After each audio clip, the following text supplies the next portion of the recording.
Hello students, my self Nikita Morkar and जैसे कि हमने 20 क्वेश्चन की सीरीज़ स्टार्ट की है of most important questions of GTU in structural analysis subject.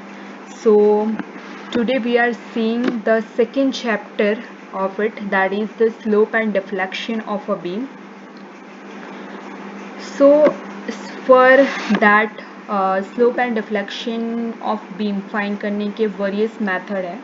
बहुत सारे मेथड है स्लोप डिफ्लेक्शन फाइंड करने के, like double integration method, Macaulay's method, strain energy और unit load method, moment area method, conjugate beam method, superposition method, Maxwell reciprocal theorem, Betti's theorem. So बहुत सारी method है जिसमें से मोस्ट इम्पॉर्टेंट मेथड जो है जो आपके एग्जाम्स में बहुत बार पूछी गई है, that is the conjugate beam method, जो जनरली बहुत बार पूछी जाती है. ठीक है, तो हम कॉन्जुगेट बीम मेथड के रिलेटेड एक क्वेश्चन देखेंगे जिसमें हम स्लोप एंड डिफ्लेक्शन फाइंड करेंगे. जैसे कि हमें पता है कि स्लोप और डिफ्लेक्शन जो है वो क्या है इन beam.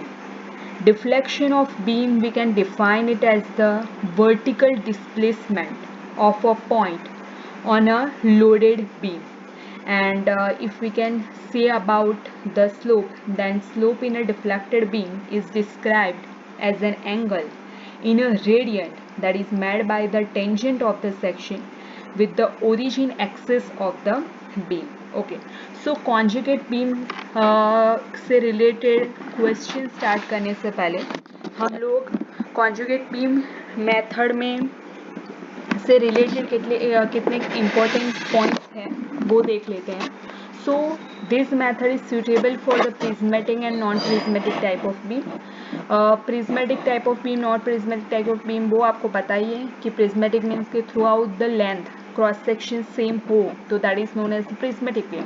And throughout the length जो अगर क्रॉस सेक्शन सेम ना हो तो that is known as the non prismatic beam. Okay, it can be applied for the member with internal hinge also. So हम लोग conjugate beam method का use उस particular beam में भी कर सकते हैं जहाँ इंटरनल हिंज हो. दिस मेथड इज सुटेबल और सुटेबल व्हेन दो थिंग्स हमें पता हो तो हम ये मेथड यूज़ करें तो बेटर है. ईजी फॉर कैलकुलेशन, हम कैलकुलेट करना ईजी हो जाएगा अगर ये दो थिंग्स हमको पता हो पहले से ही, तभी हम दिस मेथड का यूज़ करेंगे. First is the area of the M by E I diagram. Moment diagram, bending moment diagram draw करेंगे divided by E I, that is M by E I diagram पता होना चाहिए. और second the centroid of area of M by E I diagram. ये both चीज़ें अगर हम easily calculate कर सकते हो तभी हम दिस मेथड का यूज़ करेंगे. After that, the conjugate beam, it is an imaginary beam whose length is same as that of the real beam. Real beam जो होगी उसकी से समांतर ही सेम लेंथ ही conjugate beam की होगी. conjugate beam का loading की अगर बात करें कि what is the loading of the conjugate beam, then that will be a m by ei diagram of the real beam. Okay, if m by ei diagram of the real beam is positive, then loading on the conjugate beam will be upwards, and if the m by ei diagram of the real beam is negative, then the loading on the conjugate beam will be downwards. Okay, तो ये कुछ points हैं जो आपको ध्यान रखने. ठीक है, तो जैसे मैंने ऑलरेडी बोला कि कॉन्जुगेट बीम में जो लोडिंग होगी वो क्या होगी, तो रियल बीम का जो M by E I diagram बनेगा वो कॉन्जुगेट बीम का लोडिंग डायग्राम होगा. और अगर आपका M by E I diagram positive आ रहा है देन कॉन्जुगेट बीम हम अपर उसका लोडिंग अपर दिखाएंगे, और अगर M by E I diagram negative आ रहा है तो हम लोग डाउनवर्ड दिखाएंगे. Now most to important theorem जो हमें ध्यान रखने हैं स्लोप एंड डिफ्लेक्शन फाइंड करने के लिए. The slope at any point in a real beam is numerically equal to the shear at the corresponding point in a conjugate beam. अगर हमें स्लोप फाइंड करना है किसी भी पॉइंट पर इन रियल बीम में तो क्या होगा, वो कॉन्जुगेट बीम के दैट पर्टिकुलर पॉइंट के शेयर फोर्स के इक्वल टू होगा, ठीक है। सो after that the second theorem is the displacement of a point in a real beam is numerically equal to the moment at corresponding point in a conjugate beam. means अगर हमें real beam में displacement find करना है किसी भी point पर, तो वो हमें क्या कॉन्जुगेट बीम के bending moment at that particular point के इक्वल टू होगा। सो ये दो थियोरम है जो आपको याद रखने हैं। हम लोग कैलकुलेशंस एक सम देखते हैं स्लोप एंड डिफ्लेक्शन का रिलेटेड कॉन्जुगेट बीम, तो आपको ज़्यादा समझ में आएगा, ठीक है। उससे पहले और एक टेबल जो आपको ध्यान रखना है, क्योंकि हमें रियल बीम के ऊपर से कॉन्जुगेट बीम बनाना है। तो कैसे बनाना है देखिए, अगर रियल बीम का हिंज सपोर्ट और रोलर सपोर्ट कॉन्जुगेट बीम में क्या होगा, सेम ही होगा, हिंज सपोर्ट और रोलर सपोर्ट ही, ठीक है। आगे फिक्स बीम कॉन्जुगेट बीम का फ्री हो जाएगा, फ्री हो जाएगा, फ्री पॉइंट ये यहाँ फिक्स है, ठीक है। अगर ये ए पॉइंट है, ये फिक्स है इन रियल बीम, तो कॉन्जुगेट बीम में वो पार्ट क्या होगा, फ्री होगा। और रियल बीम का free part, free support, conjugate beam का क्या होगा, फिक्स सपोर्ट होगा। नेक्स्ट देखिए, रियल बीम का फिक्स, कॉन्जुगेट बीम का फ्री, रियल बीम का फिक्स, कॉन्जुगेट बीम का फ्री। रियल बीम में जो फ्री पार्ट है वहाँ कॉन्जुगेट बीम में हम क्या दिखाएंगे, फिक्स सपोर्ट। अगर इंटरनल हिंज है तो वो क्या होगा, इंटरनल रोलर होगा। और इंटरनल रोलर है वो भी क्या होगा, इंटरनल हिंज, इंटरनल रोलर, और रोलर, इंटरनल रोलर। और ये फ्री सपोर्ट जो है वो क्या होगा, फिक्स, ठीक है। फिक्स हिंज ही रहेगा, मीन्स कि सिंपल सपोर्ट ही रहेगा। और इंटरनल जो है वो इंटरनल हिंज इंटरनल रोलर में कन्वर्ट हो, इंटरनल रोलर सपोर्ट में कन्वर्ट हो जाएगा, रोलर सपोर्ट इंटरनल रोलर में कन्वर्ट हो जाएगा। यहाँ मैंने थोड़ा यहाँ करेक्ट कर लेना, रोलर सपोर्ट इंटरनल रोलर में कन्वर्ट हो जाएगा, इंटरनल रोलर सपोर्ट में कन्वर्ट हो जाएगा, ठीक है। ये फिक्स, फ्री में इंटरनल रोलर, हाफ जो एक्सट्रीम एंड पर है वो सपोर्ट, सिंपल सपोर्ट वो सेम ही रहेगा। So internal roller support, that is roller support only. Fix of real beam, that is free of real beam. Fix free of real beam, that is fix of conjugate beam. Internal जो roller है वो internal roller, internal hinge हो जाएगा, ठीक है।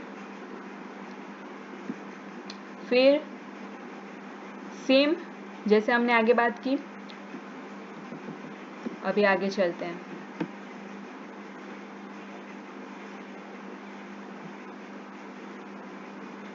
Now see one question that is of find out the slope and deflection of point B and C for a beam shown below, ठीक है। एक क्वेश्चन है, उस क्वेश्चन में हम लोग पॉइंट B और पॉइंट C पर क्या फाइंड करेंगे, स्लोप एंड डिफ्लेक्शन, ठीक है। ओके, सो कौन सा क्वेश्चन है, दिस क्वेश्चन। अभी फुल्ली ध्यान देना है यहाँ पर, ठीक है। ये क्वेश्चन को मैंने हाईलाइट कर दिया है, ओके। सबसे पहले हम क्या करेंगे, पॉइंट लोड का मोमेंट डायग्राम ड्रॉ करेंगे।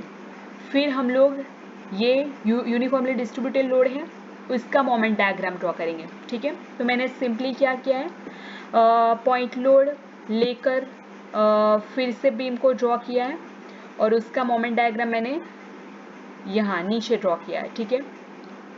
तो ए फिक्स है तो उस पर तो पॉइंट ए के अबाउट अगर हम देखें तो मोमेंट कौन से लोड की वजह से आएगा, 16 किलोन्यूटन लोड की वजह से और 40 किलोन्यूटन लोड की वजह से, ठीक है। तो 60 into this 3 and 40 into this, so that is 40 into 6, okay, so that is 420 kN at A point. अगर हम B पॉइंट पर बात करें तो B पॉइंट पर किस लोड की वजह से मोमेंट आएगा, 40 kN की वजह से, that is 40 into this, 40 into displacement distance, that is 40 into 3, that is 120 kN. So this moment diagram, that is because of what, point load की वजह से. और ये कैसा है, नेगेटिव है, क्योंकि राइट साइड पर क्लॉकवाइज क्या होता है, क्लॉकवाइज मोमेंट नेगेटिव, ठीक है. और क्योंकि ये पॉइंट लोड है तो पॉइंट लोड में हमारा ये जो डायग्राम आएगा, मोमेंट डायग्राम, वो कैसा आएगा, लीनियर आएगा, ठीक है. So it is linear. Now for the uniformly distributed load की वजह से जो मोमेंट आएगा वो हम देखेंगे. तो ऑब्वियसली ए पॉइंट पर due to this uniformly distributed 30 kN per metre की वजह से कितना मोमेंट आएगा, that is 30 into 3, this part into 3 into 3/2, okay. I hope so कि आपको समझ में आ रहा है कि हमने इसको ऐसे पॉइंट लोड में कन्वर्ट किया, then that is 30 into 3, okay. 30 into 3, तो ये पॉइंट लोड आ गया. और उसके बाद this portion, that is 3/2, okay. और यू कैन से 1.5.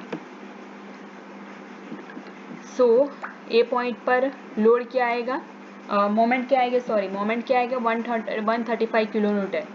और यूनिफॉर्मली डिस्ट्रीब्यूटेड लोड है, इसलिए मोमेंट डायग्राम क्या आएगा, पैराबोलिक आएगा, सेकेंड डिग्री, ठीक है. ओके, ऑलरेडी हमने ये पॉइंट जो है वो आगे देख लिया है.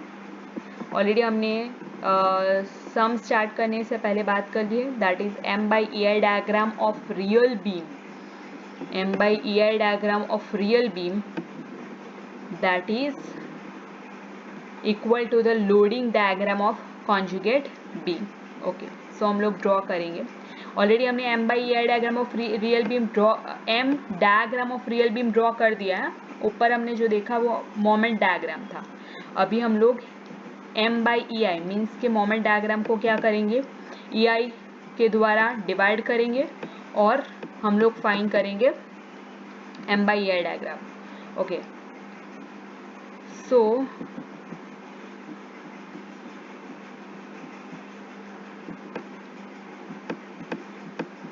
ये रहा real beam, okay.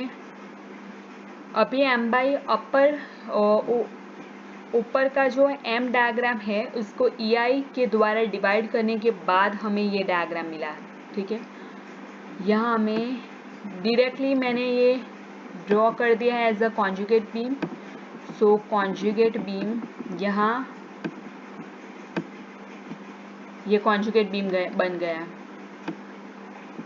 Real beam का फिक्स सपोर्ट, कॉन्जुगेट बीम का फ्री सपोर्ट, और कॉन्जुगेट बीम का रियल बीम का फिक्स, कॉन्जुगेट बीम का फ्री, और रियल बीम का फ्री, कॉन्जुगेट बीम का फिक्स, ठीक है. ठीक है, चलिए अभी हमें थोड़ा ऊपर नीचे करना होगा देखने के लिए, ठीक है. अभी मैं पहले यहाँ समझा देती हूँ, इसके बाद हम लोग नीचे जाएंगे कि कैसे आया, ठीक है.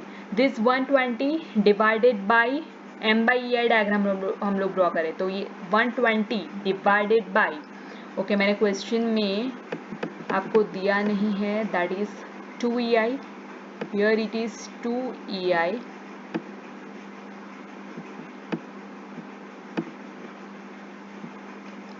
एंड ये 3EI.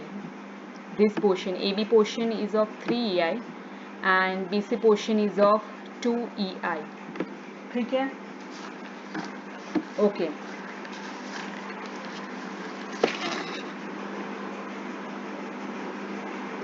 So 120 divided by 2EI means क्या आएगा, 60EI आएगा. ये B पार्ट के लिए, B पॉइंट के लिए दोनों पोर्शन का लेंगे. सो ये 60/EI हो गया, और दूसरा हम लोग लेंगे 120/3EI, दैट इज 40EI हो गया, ठीक है.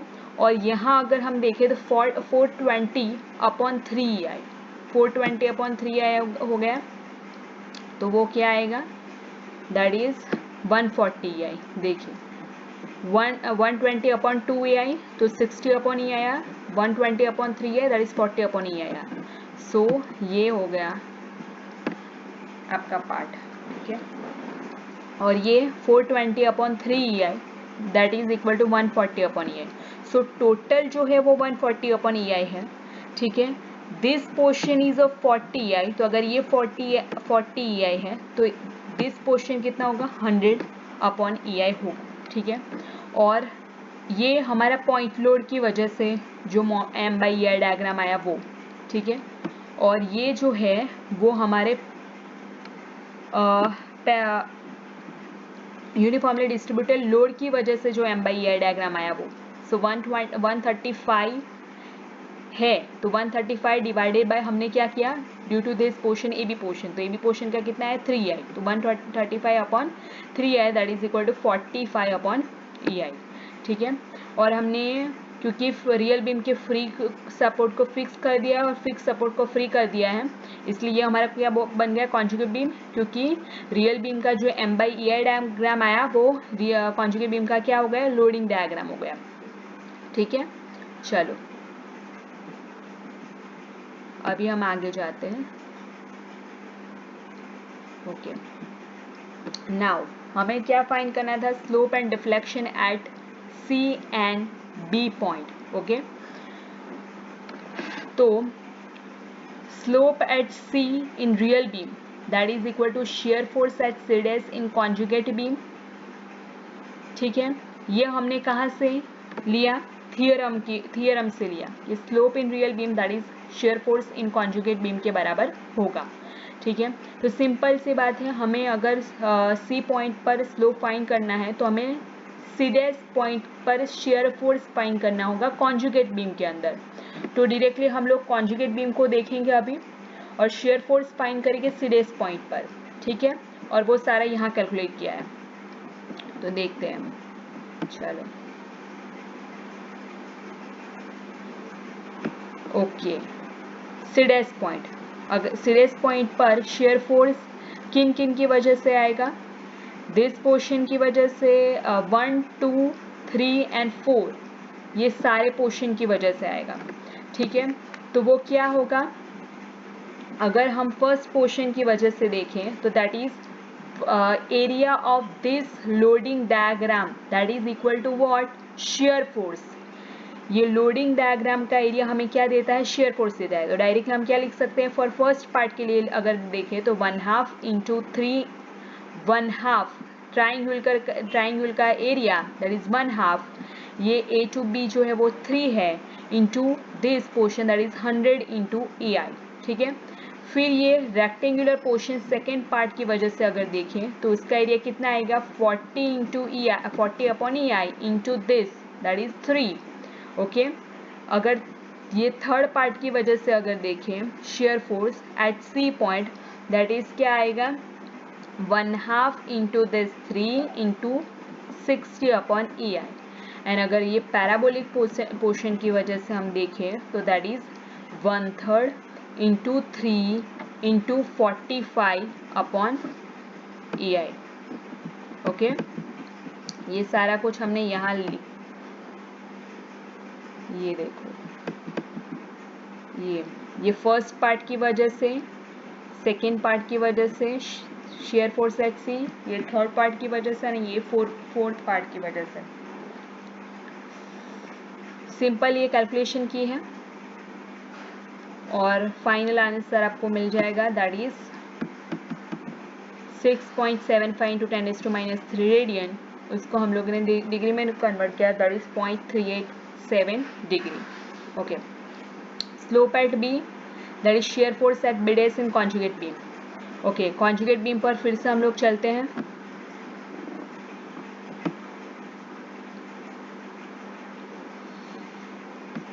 ओके, अगर ये B डैश पोर्शन पर हम देखें तो B डैश पोर्शन पर का शेयर फोर्स हमें क्या देता है, slope in real beam at B point.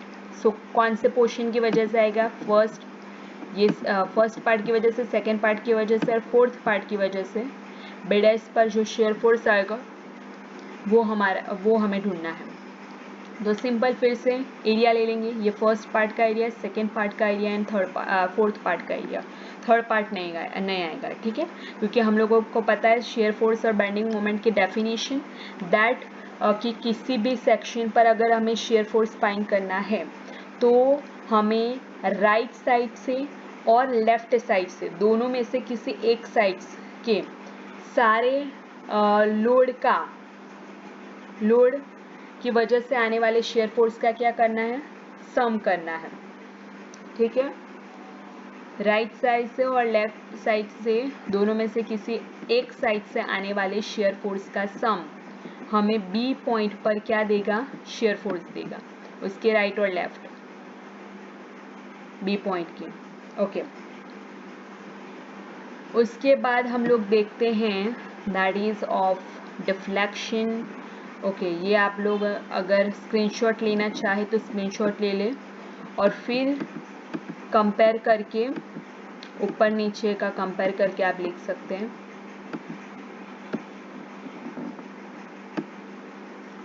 देखिए मैंने रखा था, ठीक है। Okay, deflection at C point that is bending moment at C dash in conjugate beam. तो ये कुछ नहीं है, ये क्या है? थ्योरम है। So bending moment means what? Force into distance, okay, so load into distance, that is bending moment.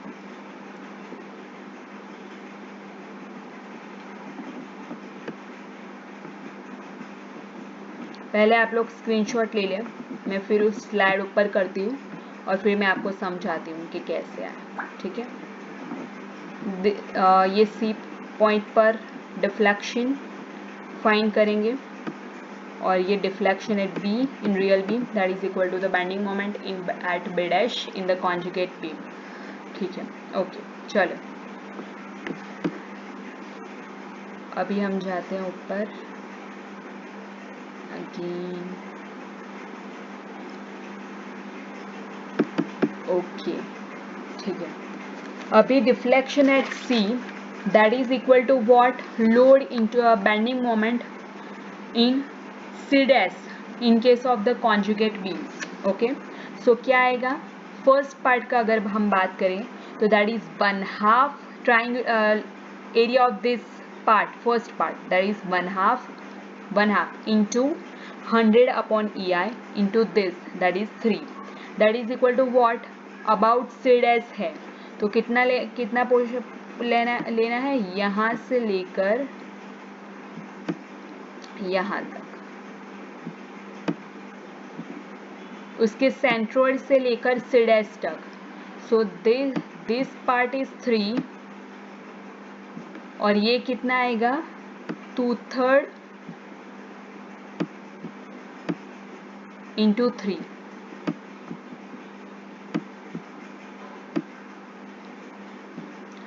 Triangle का सेंट्रोइड यहाँ लाई करता है, ठीक है। तो दिस पोर्शन,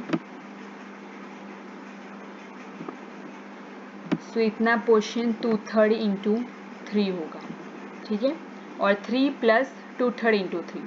सो हमें सीडर से सेंट्रोइड तक का डिस्टेंस लेना है, ठीक है।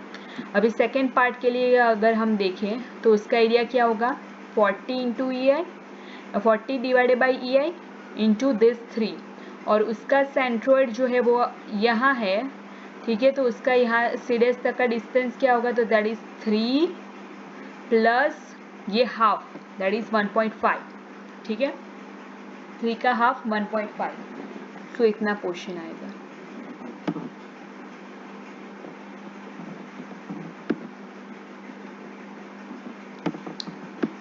For part 2 that is 3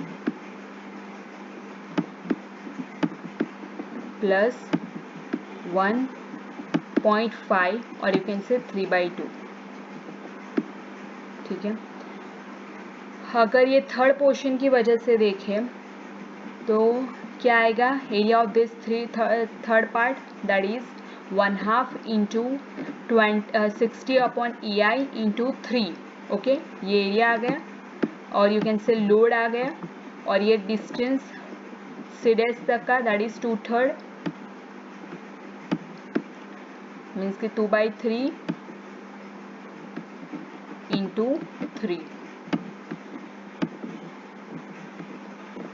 okay, और ये फोर्थ पार्ट की वजह से अगर हम देखें तो क्या आएगा, लोड इंटू डिस्प्लेसमेंट. लोड कितना आएगा, area of this fourth part that is 1/3 into 3 into 45 upon EI into this parabolic portion. So that is 3 plus 3/4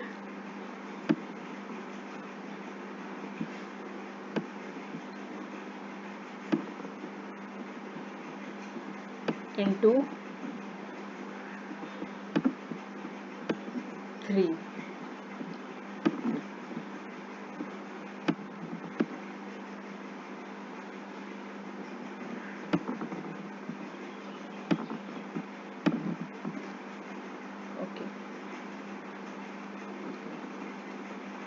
तो ये हमने फाइंड किया सी डैश पर डिफ्लेक्शन, सी पॉइंट पर deflection in real beam that is of bending moment. ये C point पर हम deflection find किया जो सी डैश पॉइंट के बेंडिंग मोमेंट के बराबर है. उसी तरह अगर हमें बी पॉइंट पर डिफ्लेक्शन फाइंड करना है तो वो बी डैश पॉइंट के बेंडिंग मोमेंट के बराबर होगा. तो कौन से पार्ट जो है वो इन्वॉल्व रहेंगे बी डैश पॉइंट पर बेंडिंग मोमेंट डेवलप्ड करने के लिए. अगर हम उसके लेफ्ट पार्ट से देखें, लेफ्ट पार्ट मतलब अगर हम, ये लेफ्ट है, लेफ्ट ऑफ द बी, ये राइट ऑफ द बी है, तो अगर हम लेफ्ट पोर्शन को कंसिडर करते हैं तो second part, first part and ये जो फोर्थ पार्ट है वो बीम को वो बी डैश पॉइंट पर बेंडिंग मोमेंट डेवलप करने के लिए कंट्रीब्यूट करेंगे. ठीक है, तो bending moment at B dash means what, the load shear force into क्या होगा, डिस्टेंस आएगा, load into distance. Okay, so area of this first part into B dash तक का distance that is 2/3 into 3. area of this second part that is 40 upon EI into 3 plus into this distance up to B dash point that is 3/2 means 1.5. and ये fourth part का जो है वो उसका area is 1/3 into 3 into 45 upon EI into 3/4. अब this portion only, this portion कितना है, 3/4 into 3. Okay,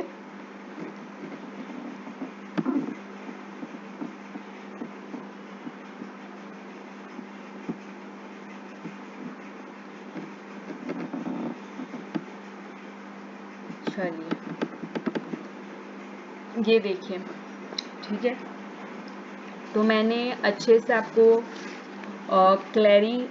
clarity रहे इस तरीके से लिखा है. तो आप भी एक बार वीडियो को देखिएगा फिर खुद से प्रैक्टिस कीजिएगा. Okay, conjugate beam method is very much important in the exam point of view. तो इसे अच्छे से ध्यान से करना है और इसकी प्रैक्टिस भी करनी है. Okay, that's it all for today. तो हम लोग अब नेक्स्ट लेक्चर में मिलते हैं. Thank you.